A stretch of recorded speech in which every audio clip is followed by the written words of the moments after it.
A very good morning to all my 10th class students. Children, today I'm going to start a new chapter, that is the last chapter of your chemistry, the periodic classification of elements. The name itself indicates that how many elements are there. So far about 118 to 119 elements have been discovered so far, and in order to study their properties, actually it was really necessary for the scientists to actually classify them into certain groups so that the study of their properties was easier. Okay, so here if you see that this chapter tells you about the lot of work, actually the toil, or what you call the hard work of the different scientists in order to put all these elements based on their properties into different groups. If you recall what is classification, in our lower classes we studied the importance of classification. It helps us to study the various things. If it is in order, in a systematic manner, we'll be able to study the different properties of the substances which have similar properties if they are kept in one group. If you have any unknown element or any unknown substance also, if it is present in that group, we can know that that particular unknown substance also has the qualities or the properties like that of the other members of that group. So in such a manner they have to design. It was a big challenge for the scientists actually to classify all these elements into different groups such that their properties could be studied in a better manner. So in that, actually one of the first scientists is Dobryna. Okay, he is a Dutch scientist actually. He was one of the first scientists to actually classify different elements based on their properties. Okay. Here he not only took the atomic masses into consideration, but also saw different properties, similarities in the properties of different elements. So he was actually one of the first scientists who could actually give an idea about the relationship between the atomic mass and the chemical properties, physical or chemical properties of that element. He could actually give the relationship between the atomic mass and the chemical properties of the elements. Actually there will be a lot of relationship. There is a relationship between the atomic mass and the chemical properties, and Dobryna was the first one of the first scientists actually who discovered that there is some relation. Okay, so in his lifetime actually he could classify the elements. He could not classify all the elements that were discovered then, the then elements actually, but he could only classify elements only based into three triads. We call them as triads because in each group he has it is called as a family of elements having similar properties. Okay, so he just categorized a few elements, three elements in one group having similar properties.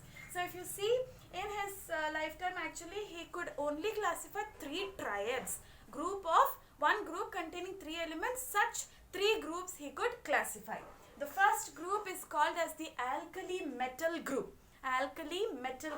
So in this you can see that he categorized three elements. All of them were metals, all of them had valency 1, and all of them actually they reacted with water in a similar manner, and they gave caustic solutions, that means alkaline solutions, and that's the reason why they are called as alkali metal group.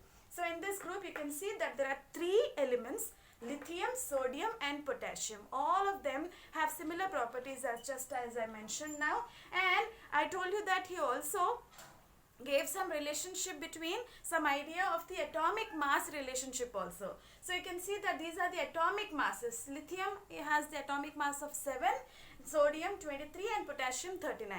Not only this, but also he has hinted, he told that when you calculate the arithmetic mean of lithium and potassium, so this is the atomic mass of lithium and 39 is the atomic mass of potassium. When you find out the arithmetic mean of the first and the third element, you will get the atomic mass of the second or the middle element. If you see 7 and 39, if you find out the arithmetic mean, you are getting 23, which is actually equal to the atomic mass of the middle element, that is nothing but the sodium. Did you understand? So that is the first group that he told. These three elements are called as the Dobrynin's triad. Triad means group of three elements. Okay. In the similar manner, three more elements he has categorized. He had categorized and he named them as alkaline earth metal group. These three also have similar properties. That's why he grouped them into this category group.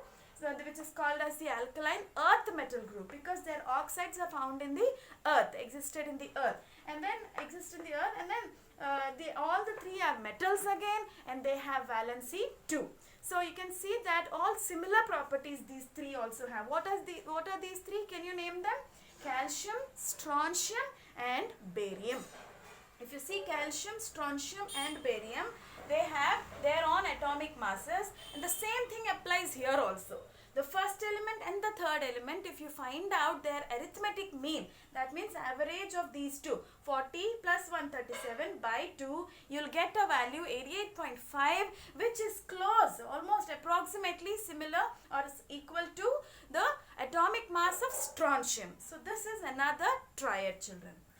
Dobrynin also had categorized three elements, and he named them as halogen. Actually, you know what is halogen, children? Halo means salt and gen means producer.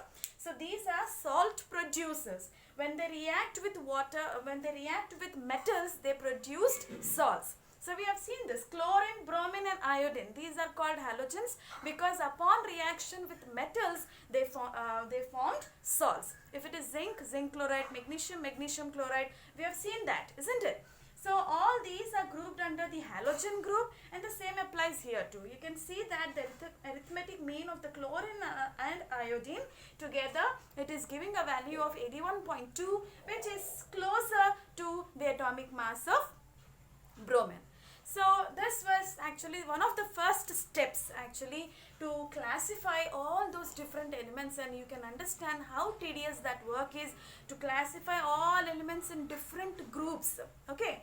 Now this was just a first step, first attempt actually. Limitations are many because he could classify only three triads, that's all, three groups of three each, that's all.